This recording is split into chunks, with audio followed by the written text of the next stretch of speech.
Hey guys, this is Joey Two Vests with Two Vest Ventures, and welcome to today's episode of what am I looking at here? Today we're going to be talking about name variations. So what do I mean when I say a name variation? Well, when we're talking about a Charizard, there are, of course, cards that are simply Charizard. That's it. Nothing special. He's a Charizard, right? But there are plenty of prefixes and suffixes that Pokemon have used over the years. Now, I'm not going to list everything. I'm going to list a lot. I'm going to explain a lot. I'm going to try to keep this video as short as I can while answering everything that I think might come up. But again, these videos aren't intended to teach you how to play. They are intended to show you and tell you what the different things on the cards mean. So I've broken the different types of name variations down into the categories on the screen. This isn't an official anything. This is something that I made up to make it easier to understand. So we've got regional Pokemon, which describe what region of the Pokemon world that Pokemon is supposed to be from. Trainers Pokemon, which are named after their owner. Theme Pokemon, which are kind of the same as Trainers Pokemon, but it's doesn't quite fall into the same category. And then we've got mechanical suffixes, meaning combinations of letters that come after the Pokemon's general name.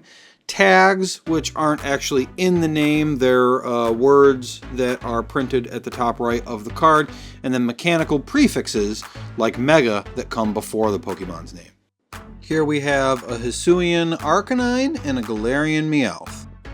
And here we have Team Rocket's Meowth and Blaine's Arcanine. And then a Radiant Blastoise and a Dark Blastoise. And a Mega Charizard X EX and a Mega Charizard Y EX. Now, while I've put all of these different things into different categories, in terms of the game, they function the same way. You have a 4-card limit in your deck, meaning that you can only have 4 cards or less of the same name. However, Surfing Pikachu, Pikachu, and Flying Pikachu are all different names, so you could have 4 of each. That same rule also applies to things like Blastoise, Blastoise EX, and Blastoise V. The variation of the name also affects how that Pokemon can evolve. Hisuian Arcanine can only evolve from a Hisuian Growlithe, and vice versa. Meanwhile, a Galarian Meowth can only evolve into a Galarian Persian, which is actually called a Berserker. The X and Y names, like on the Charizards, it doesn't really have any effect. It's supposed to change what their damage type is and their Pokemon type is in terms of like dark versus fire. But you can see all that on the card. There's no real trick to it. And it doesn't affect how they evolve at all. Now, when it comes to those mechanical suffixes, the first thing I want to note is that all of the EX, or the old style EX, which are in all caps, or GX Pokemon, follow conventional evolution rules with no variation, just as the same as if they didn't have a suffix at all. Meanwhile, all the V Pokemon are basic, even if it would normally evolve. VMAX and V-Star only evolve from V Pokemon, so a Blastoise V would evolve into a Blastoise VMAX. There are a few name variations like Delta Species and Break Pokemon that aren't in the standard format anymore, but those were considered to be the same as the general Pokemon. So a Delta Species Mimikyu and a Mimikyu were considered the same, and so were subject to the 4-card limit. And now the mechanical prefixes. The modern version of Mega Pokemon, like this Mega Greninja EX, has no change to the rules that you need to worry about. It is just a better version of Greninja, but for the rule box, which I'll explain in a second here. That's different from the old version of Mega, like this Mega Charizard EX, represented by just the letter M, where evolving would end your turn. Primal and Mega Pokemon would evolve from the normal version, so Charizard could evolve into Mega Charizard, and doing so would end your turn. Modern Mega Pokemon don't have that rule.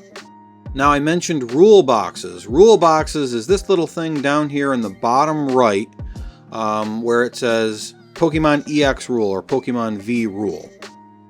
And these rule boxes explain that while a V or EX version of a Pokemon might be more powerful than the standard version, when they're knocked out, your opponent takes 2 prize cards instead of 1.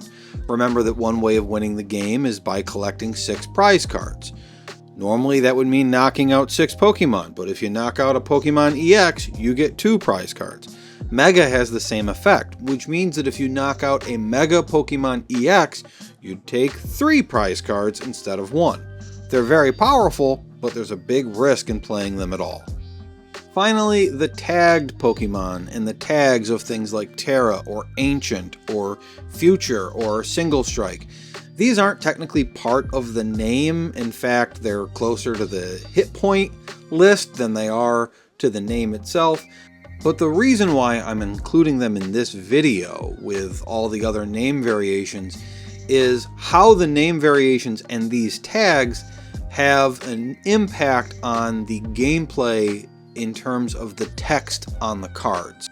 Many different attacks, abilities, special energy cards, and trainer cards specifically reference the terms that I've gone over in this video.